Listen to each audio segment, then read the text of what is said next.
APAMO has been an organization which was established for advocacy as the voice of these particular areas, but we've been kind of quiet for a while.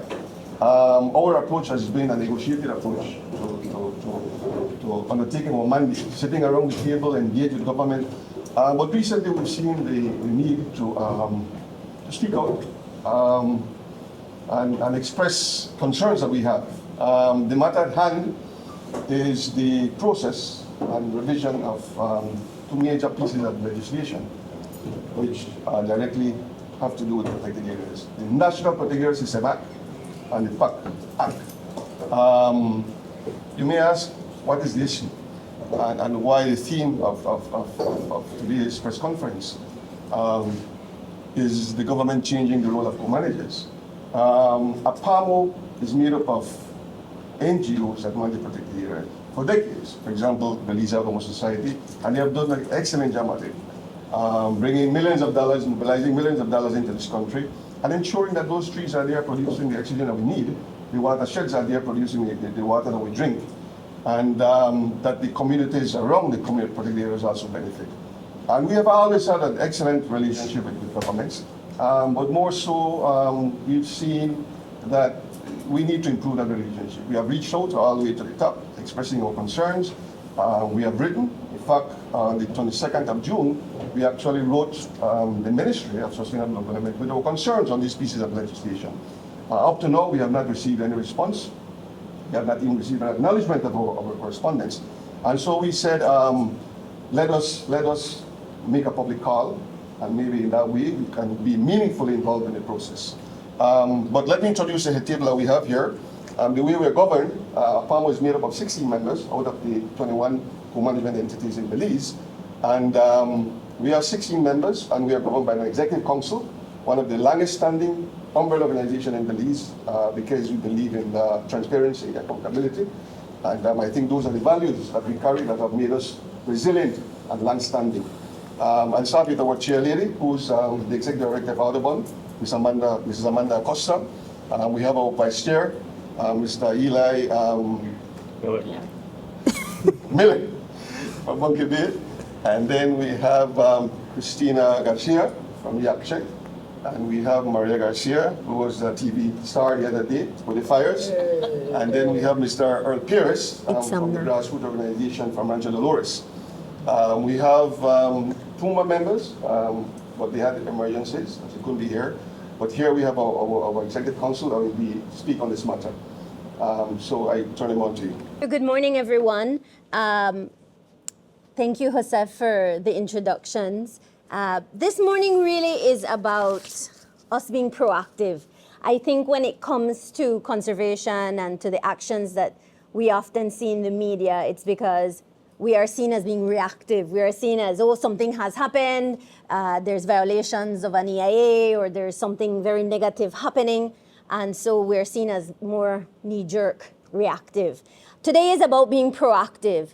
As Jose said, there is 2 pieces of legislation that we are concerned about. Earlier in the year, the Ministry of Sustainable Development and Climate Change had information sessions.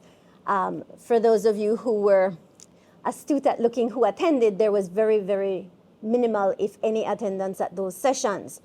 The reality was because we were given extremely short notice. The legislation, in particular, the National Protected Area System bill, changes the dynamic of how we work. And so because of that, we felt that we had to get legal counsel, we had to have time to review what this really meant to us and how it would impact. We also want to iterate that it has been a long-standing situation where we feel that the government has taken a top-down approach, where the legislation is drafted and then it is brought to us. We would like to re-emphasize a little bit of statistics.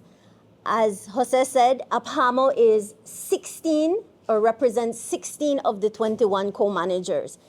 That employs within those 16 institutions roughly 270 people. If I use my SIB household statistic, the last one, that directly impacts the lives of 1,000+ people. If I expand to the full 21 protected areas, you're talking employment of almost 380 people in this country. And again, if I use my SIB, we're going closer to 1,600 lives. You're talking household peoples, right?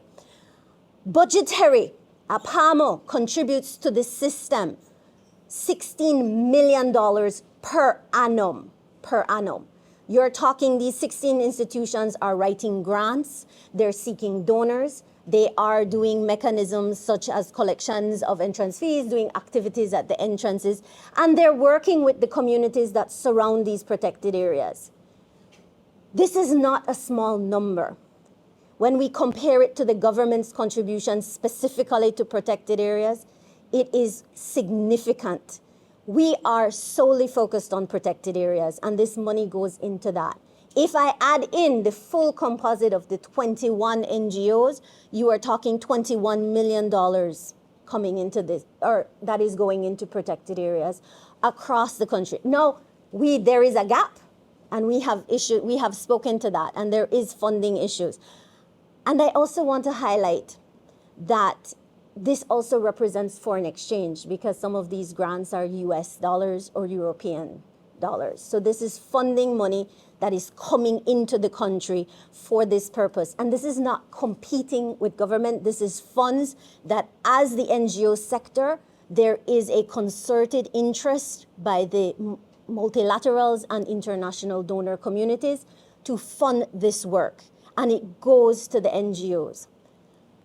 I say all of this to really set the table, to really set the context that we are partners in the co-management of protected areas. A top-down approach does not work, because we are contributing more than our share towards this system. And so we wanted to be actively engaged. And I will remind the media that a few months ago, the ministry invited everyone to some sessions in San Ignacio on the Ikazu agreement, which specifically spoke to the types of consultations that exist. We are taught the difference between informative session, which, by the way, is what we were invited for, versus full consultation and an active participation. So I just wanted to start off saying that that is what we bring to the table, and that is why we think we are partners in this equation and want to be heard and want to be part of the conversation. And we are vested, like I said. I will start specifically with the PACT and the concerns there, and then my colleague, Ms. Christina, will speak to the NPAS Act. The PACT Act actually is the lesser of the two documents, because we know the PACT Act already exists. So these are revisions specifically to that act. There's two or three main concerns. The first one is that we feel it must be clear that PACT is a fiduciary tool. PACT is a conservation trust fund, and it must retain that identity. It plays an important role. It does fund into the protected area system. Statistics show of that $20 million, they roughly represent about 10% of that, or per NGO, about 10% of their annual budget. But the reality is that if you look at the Act of 2015, it did have some overlap with protected areas, and it was giving them additional duties. This is being cleaned up in this Act, and we applaud that effort. However, we do feel that it needs to retain that identity of a conservation trust fund. Notably, there are some changes in there, such as to their administrative fee, and they are trying to legislate a very high administrative fee of about 40%. That is not acceptable in the international setting. We feel that that will cause some concern to those who are looking from the outside in at PACT and how it operates, and we do not feel that that is an acceptable number. 15 to 20% admin in any institution is about the norm, and so we are basically saying that that is what we recommend that they maintain their operations within. PACT does have, or the two pieces of legislation, if we look at them together, the PACT and the NPAS, there is overlap in the documents, and we feel that it needs to be cleaned, it needs to be sanitized, in that PACT is a financial tool, and NPAS is a governance, transparency, accountability tool. We, again, are promoting APAMO talks to transparency and governance, and we accept, understand, and know that we will report to the people of Belize as to what is happening in these protected areas. But it is a governance structure that we are expecting within the NPAS piece of legislation. We'll pass on.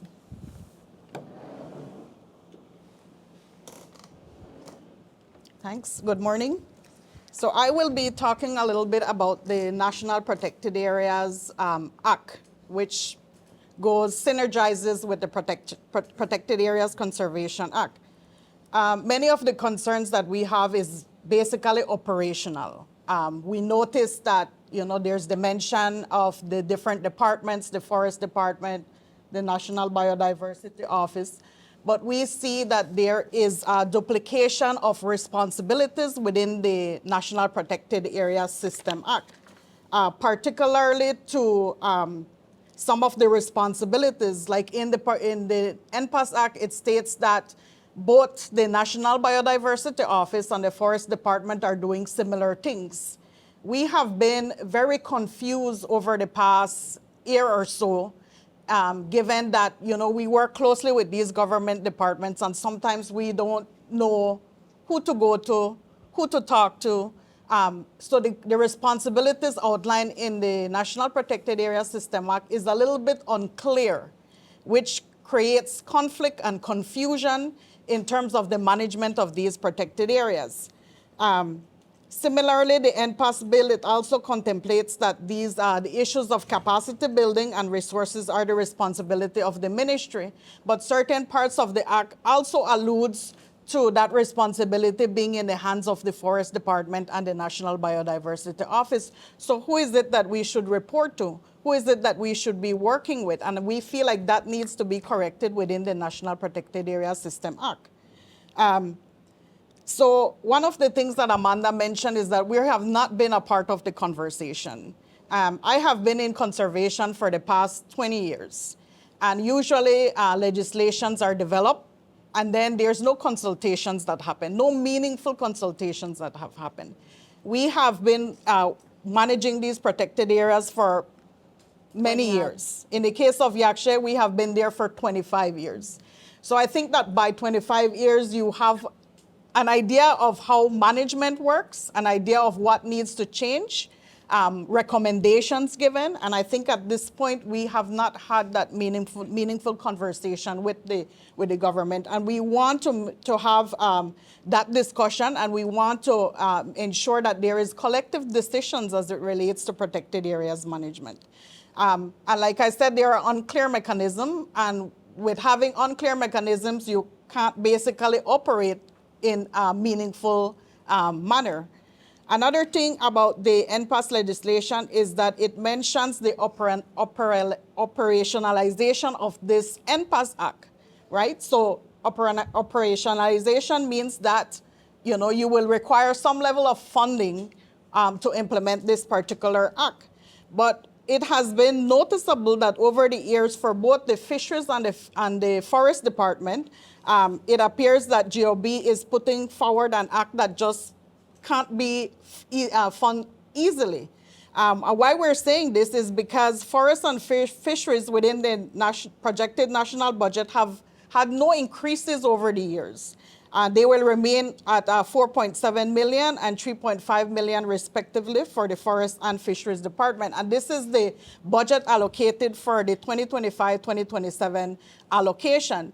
So if that budget is limited, then how is it that this entire act is going to be funded? Is it that it's going to be funded through the Protected Areas Conservation Trust, which also brings another concern? Is it that the organizations, the co-managers, are going to be competing with the government for the Protected Areas Conservation Fund? That's a big question that we need to get answers on. And similarly, Amanda mentioned that we are partners. we are partners in the co-management of these protected areas, and we ought to be brought to be on the table discussing these matters and making the necessary recommendations and way forward with the government of Belize. And I want to reiterate that, we don't want this top-down approach. We want to be involved. We want to be a part of the discussion.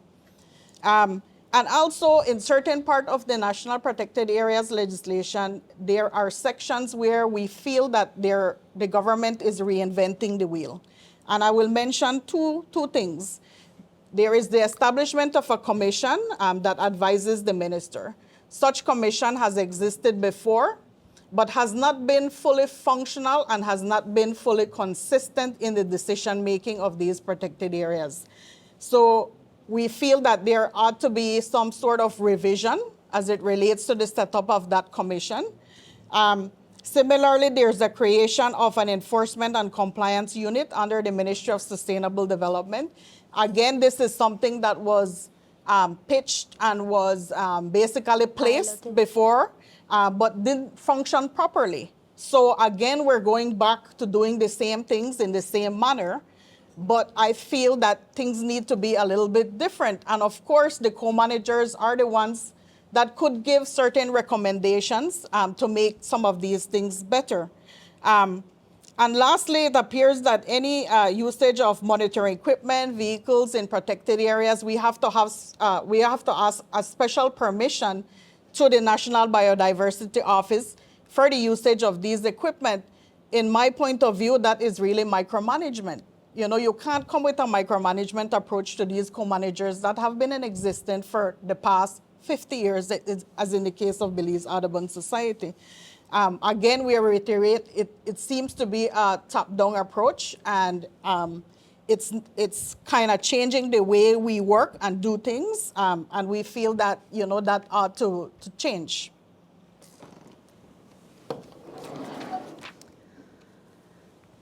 So as you can see, there are actual concerns. There was an extensive, I believe, 7-page letter that was submitted to the government going section by section of each legislation and stating what our concerns were or are.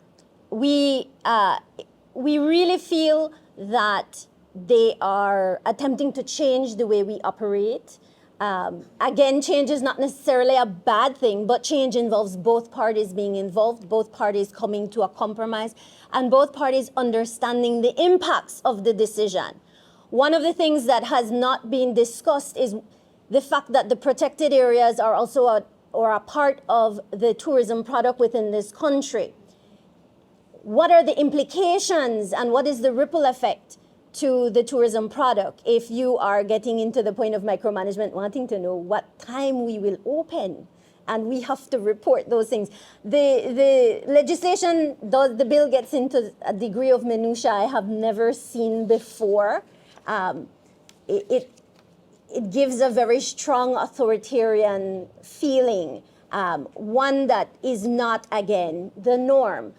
You have institutions that are tasked with the day-to-day operations. The co-management agreement says we are tasked with the day-to-day operations. We are tasked with the employment, with the funding, and with sourcing these things. So the reality that there is that level of detail within this legislation seems odd, for a nice way of saying it, but it also is unnecessary.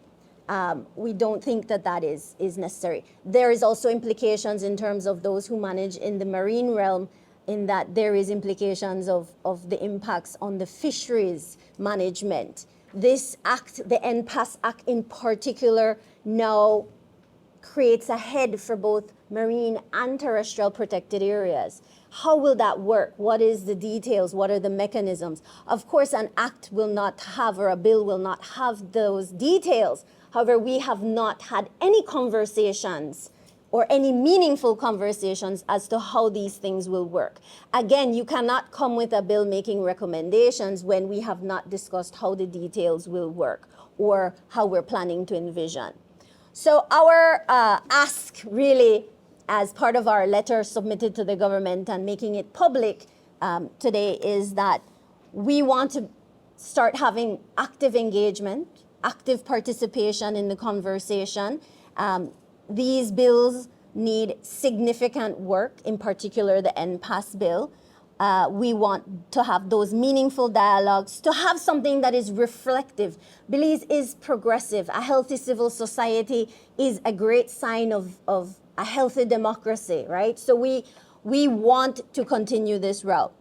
Secondly, we want the government to reconsider its positions in terms of what they are creating, because we don't want to be a country that's known for having great legislation but no ability to enact them.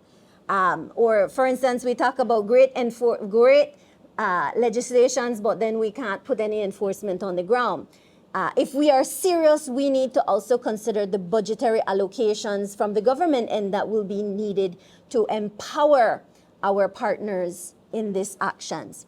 And finally, we want to have some cross-cutting dialogues with the Ministry of Tourism and also Fisheries, because again, the conversations that were held earlier, the information sessions that were held earlier were very specific. And we think that the collective has to be in the room because there will be ripple effects, right? If you're considering, for instance, I'll use my own example, we manage protected areas that are highly visited. St. Herman's Blue Hole is one of the most visited terrestrial parks inland, roughly seeing pre-COVID, I have always put pre-COVID you were seeing up to 30,000 visitors per annum at that site.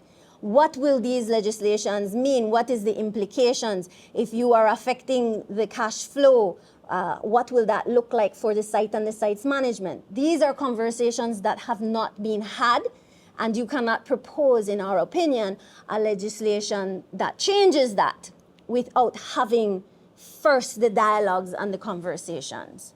So we are, like I said, those are the main points that we wanted to bring out today. I'm Maria Garcia, the chairperson for Itzamna Society, and we co-manage the Eligio Panti National Park, which is 13,600 acres of land. And, we are not new in this. We, have been, looking after this sacred land for more than, it's part of our life. Like indigenous people, part of our culture. We inherited the land from our ancestors, and we are the caretakers. So when we see things like this, it makes our heart sad, because we have been taking care of, the forest long before anybody. And I think the only people that can really take care of these lands with all their hearts are the community people, the local people, the people that live in the area. Those are the ones, the caretakers, the real caretakers. So we better think, and we only ask, the leaders to humble themselves, humble this type of legislation, make it to our level, because we are not technical person. We are hard-working people on the ground, and we do things with all our hearts. So we ask the Prime Minister too to have a close look at this legislation. We are not the left hand, we are his right hand taking care of all these protected areas. And I know what, Miss Christina and Miss Amanda are talking about, because they have been on the ground for years. They have the experience. The rangers working on the ground, they don't have holidays. And they don't do it for the money. Look at the fire that just happened. Who was there? The caretakers of all these protected areas. Because the government didn't have enough people to help. You call forestry department, they say we don't have, the resources. We have them in the south. We have them, in the mountain pine ridge. So who took care of all these protected areas? The people in charge of the protected areas. So we are one. And we want this legislation to be humbled to our level.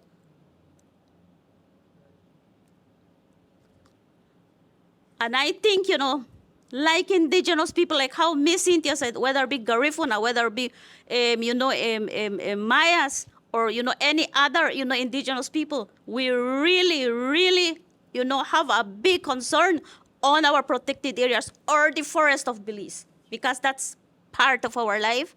Without forest, we are gone. Second question, thanks. I tried to read the letters.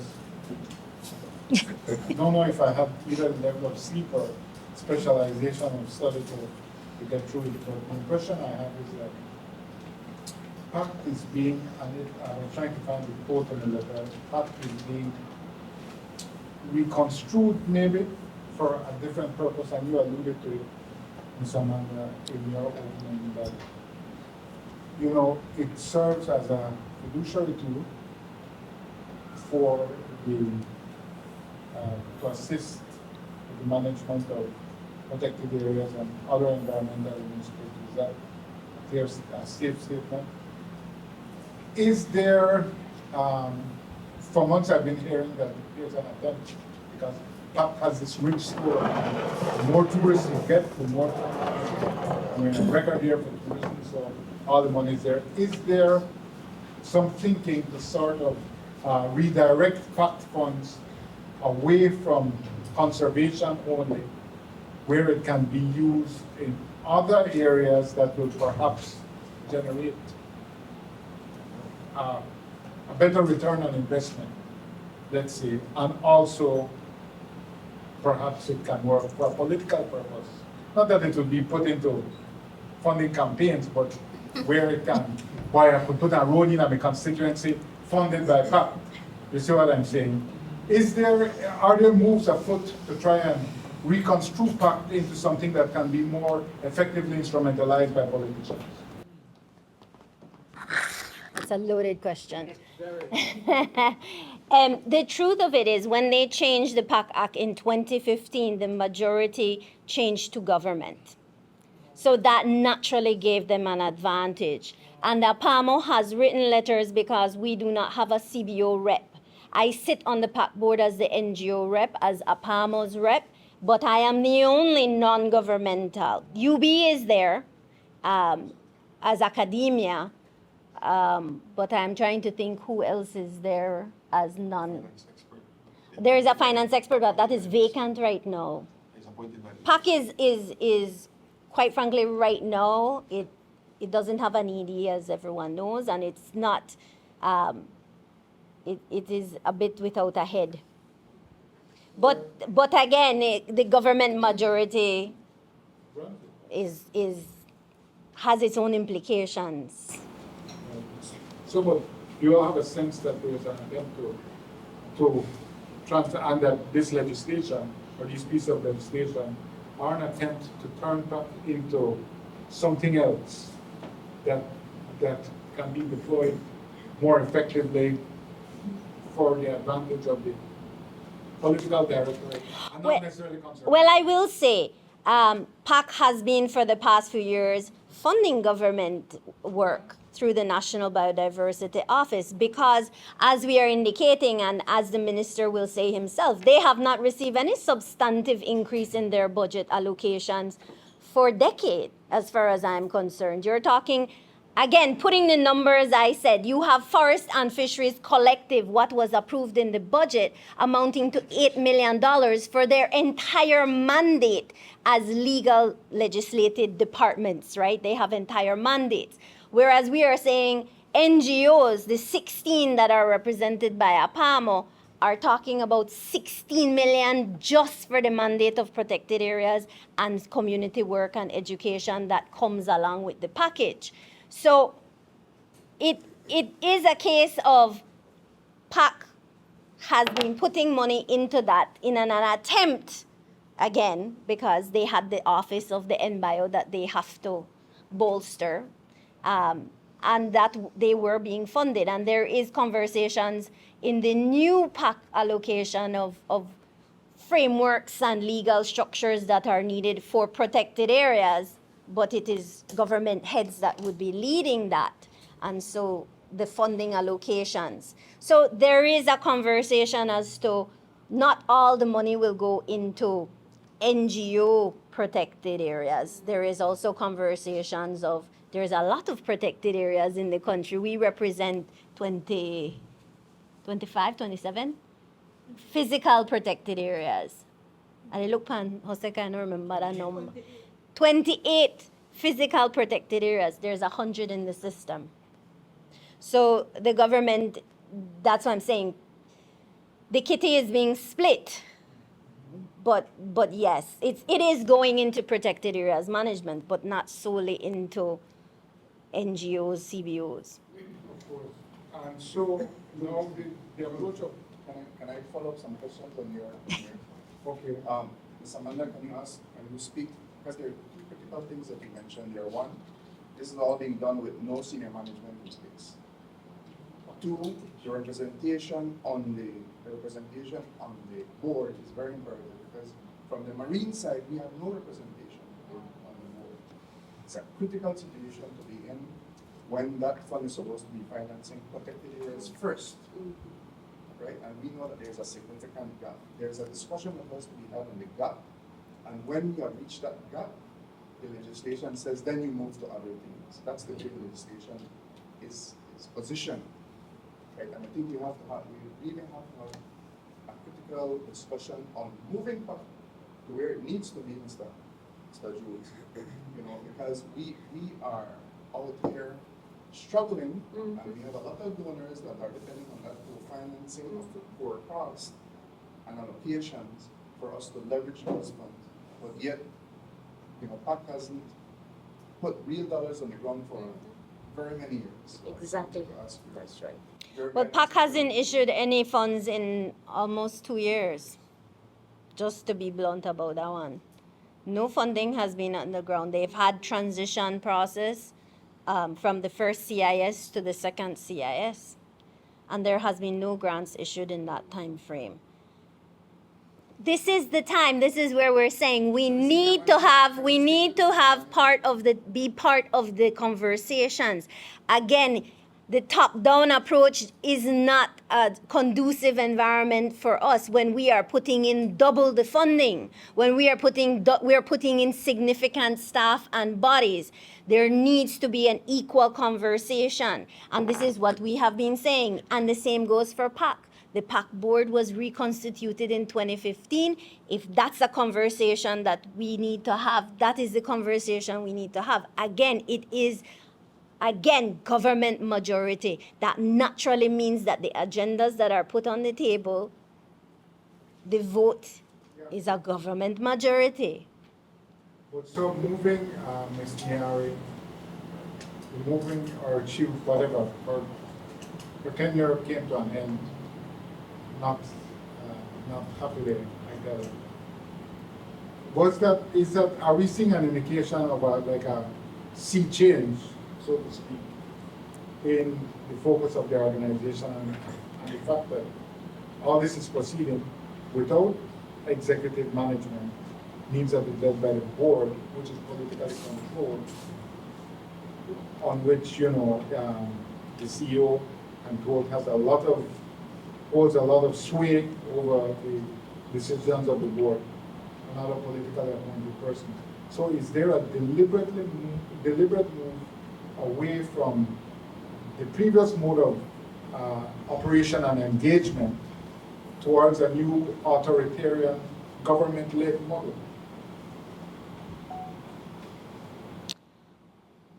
I cannot answer that in a way that perhaps would be a direct answer to your question. But what I will say is that the board constitution needs to change. And I will say that the PAC is important money. It's little money, but it's important money in that it's about roughly $4 million that is issued per annum into the system. 4 to 5, again, depending on tourism. That money can be used for essentials and for core, and the legislation speaks to that. I don't want to get into speculation as to the intent of any chair or any of the entities because I don't know what is in their mind.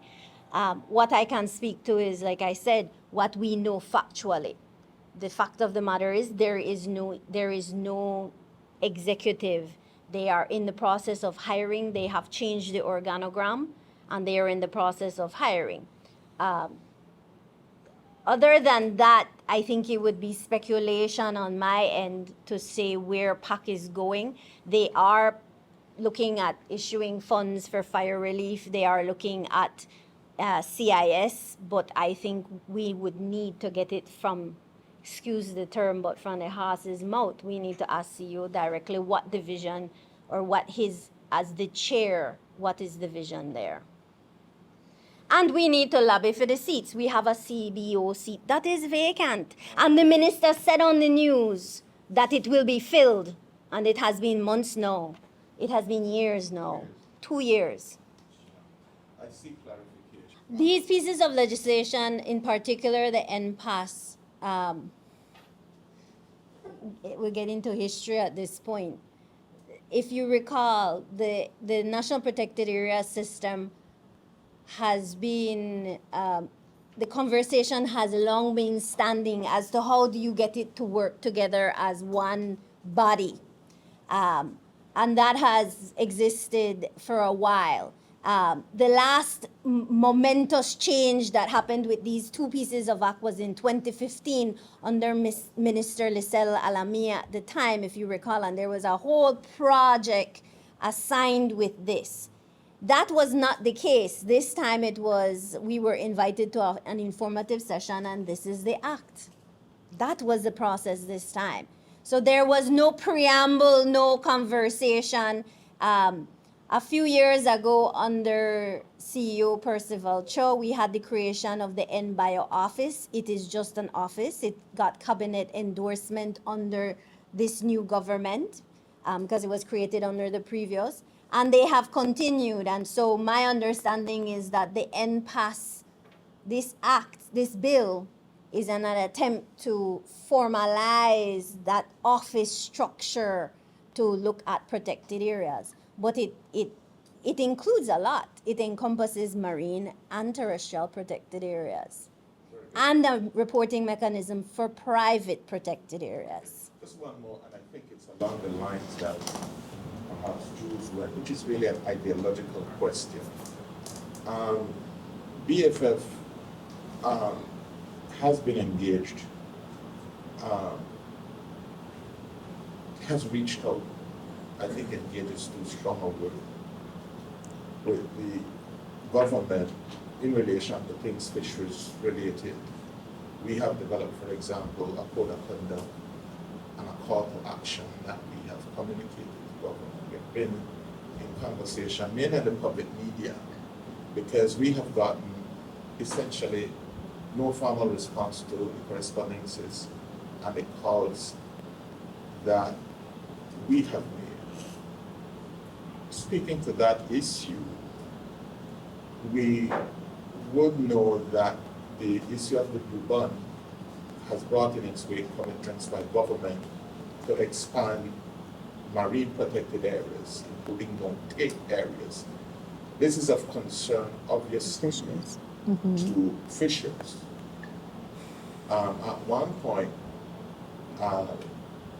the Prime Minister, and I heard this, was basically saying that much of the protected areas would be in deeper waters, which would not necessarily interfere, impact directly fishers. But what is happening and what has happened is that much of the recent declarations have been in the shallow seas, but nobody's listening. My question really is, you're not alone in terms of the perhaps limited response or lack of response from the government. Have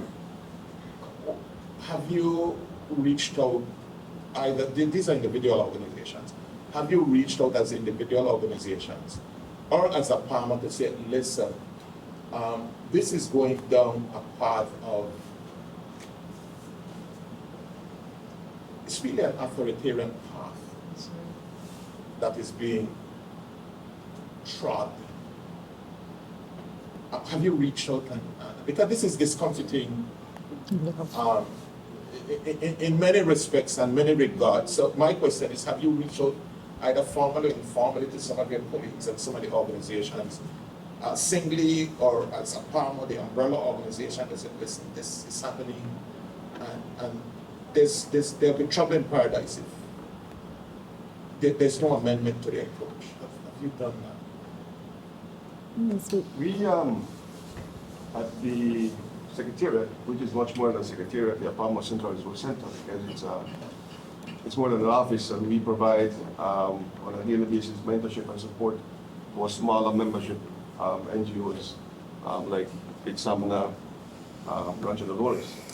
And we go beyond our membership. We have a group, for example, just to use one, Hermaphrodite.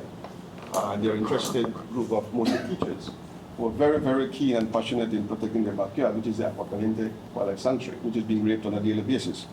And it's a process that has been constantly educating those key stakeholders. We're constantly engaged. Nigel himself, is that been yesterday that we've been trying to establish areas of collaboration. So we have been proactive in that regard and going beyond the APAMO membership. In regard specifically to the legislations, we have kind of been limited to the APAMO membership. And this is the first step. I think I said it in the beginning, that whilst we're an advocacy umbrella organization established in 2007, the approach has always been a kind of soft and negotiated approach of sitting around the table, dialoguing with government, sitting in steering committees, different and bodies established by government. But it seems as though this time it's not working. And so we saw that this forum may be the next stage to go. Let's see what will happen. Let's see if we'll be listened to, and we might need to take it to another step. But this is one of the objectives of doing this publicly, to involve the general public, those general stakeholders, and invite them, because we need solidarity also. We have spoken to BNN. And yeah, BNN was invited, actually BNN committed to the Belize Network of NGOs. Yeah. Yeah, we're pleased. Is there any concerted action that you all plan to take? I know that you've written this exhaustive letter, no response. I have heard that you all met privately with the Prime Minister. The Prime Minister, I don't know if he said it publicly, but I know he told me that he's the creator of the modern PACT, right? Like, it's a UDP legislation, but he's the one who made it into what it is, and so he takes some sense of ownership. So I said, well, after I heard that, I said, well, I'm safe and he in control, he will take care of land, but clearly he won't. Is there any, apart from having this press conference, which is a good first step, but is there anything that breaks them on? Because nothing has stopped them, especially they just win another landslide, right? It's like everybody loves you. So you just go ahead and just mash them down. Is there a plan to try and stop them, apart from or as a continuation of this public awareness? We are, I think the next steps are exactly as Mr. Maivet highlighted. We are going to start coordinating with the larger collective. Because as he's pointing out, we are not the only ones who are kind of shouting and screaming and being ignored.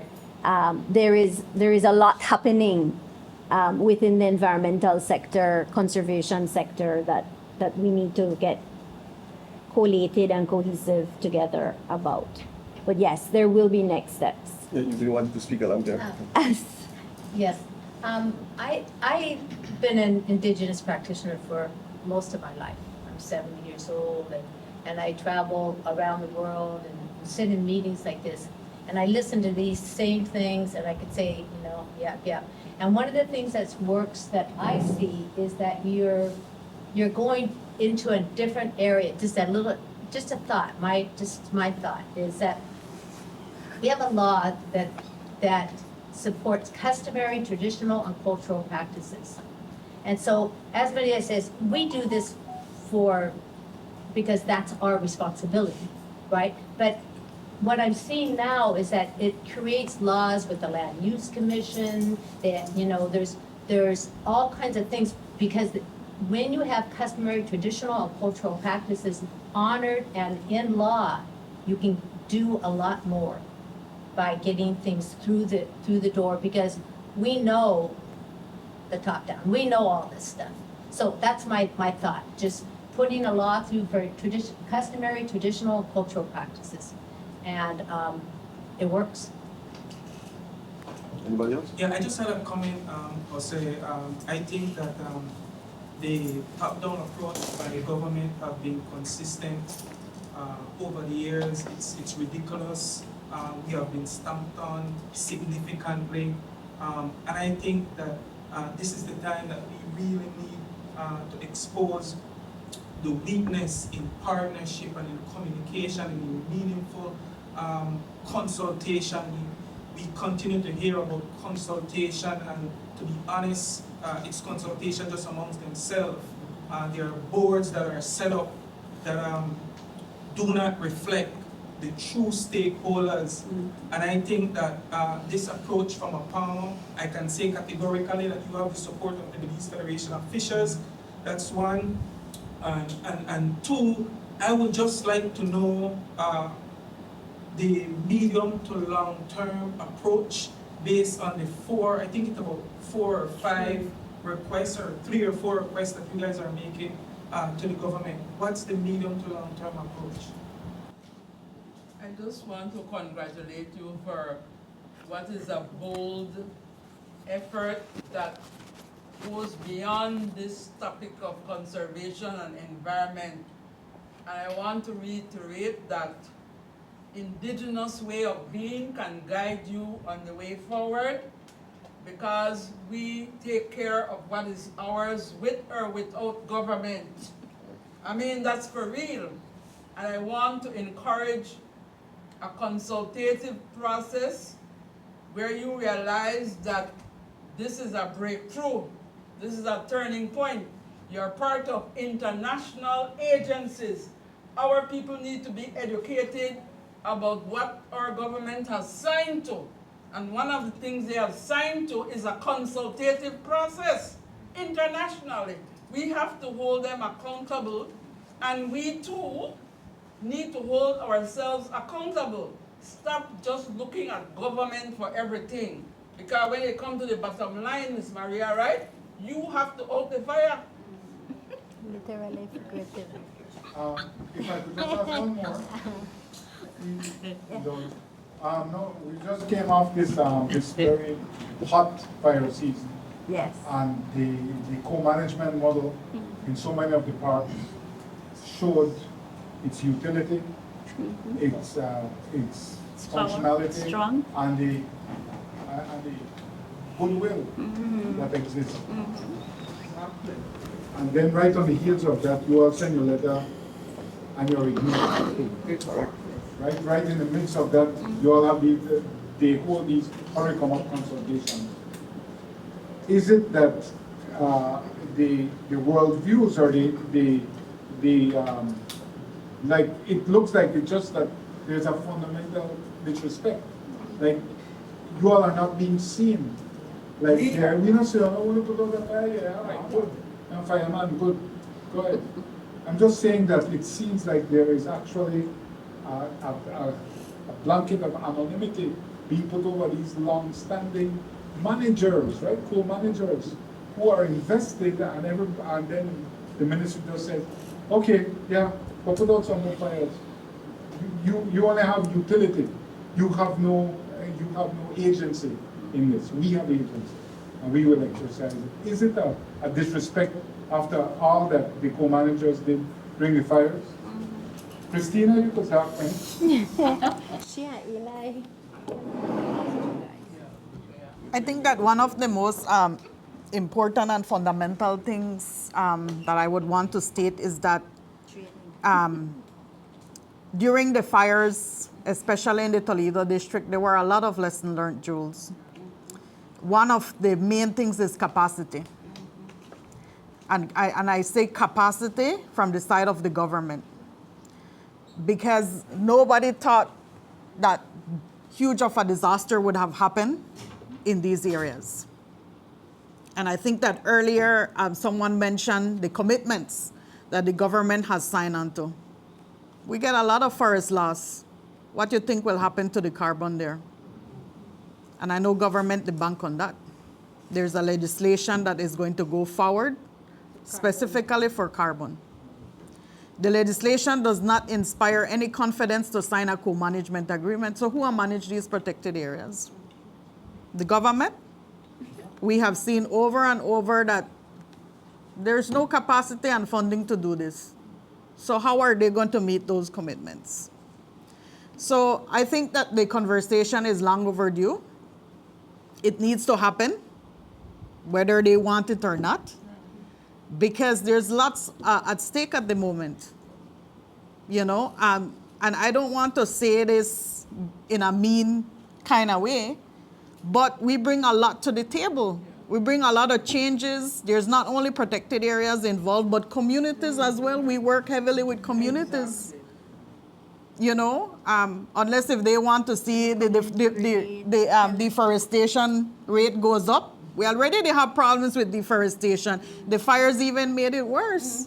So what's going to happen next? You know, the training of the communities, a lot invested in these areas.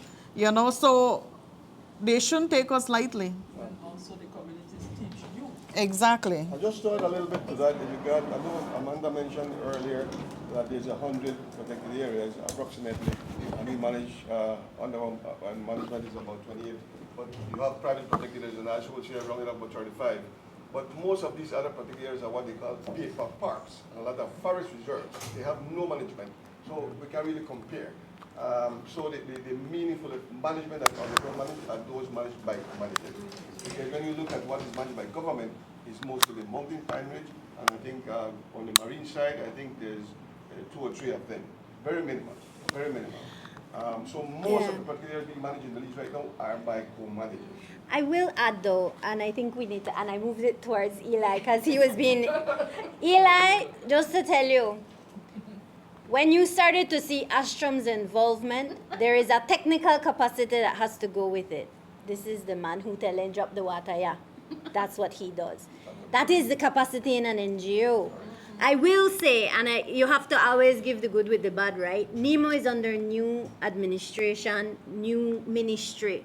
NEMO has reached out, but NEMO was very ill-prepared for fire. NEMO's traditional mandate, they have thought of hurricane. But under climate change, this is their new reality. They're going to have to think of fire, and they're going to have to think about flooding, drought. It wasn't the NEMO, but there were trucks moving in this country with vats of water because it was so dry leading up to it. So there was a knowledge that this might have happened because we have seen it before. So again, we cannot want the fruits of blue bonds and carbon without the work that goes into it.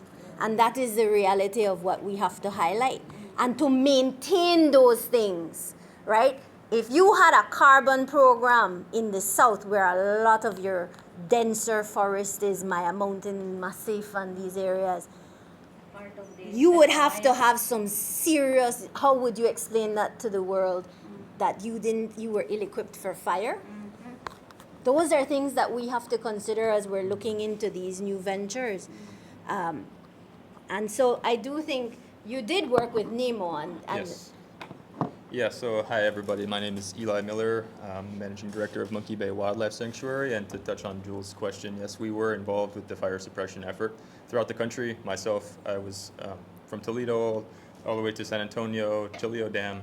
We had a lot of fires this year, and I will say it's going to happen again. We're going to have the consistent hotter, drier conditions coming, and as we've discussed with some of the ministers and the coordinator for NEMO, the best capacity for fire suppression and fire management in Belize rests with our co-management entities. They have rangers who deal with fire on an annual basis, and that's where the knowledge lies.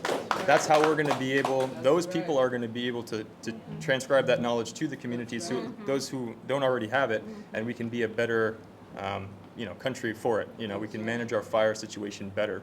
And that doesn't happen without some kind of support from government and some leadership as well. I mean, the Forest Department has the mandate for fire currently, and they had their hands tied with Mountain Pine Ridge, And so we're relying on BDF and other entities to assist.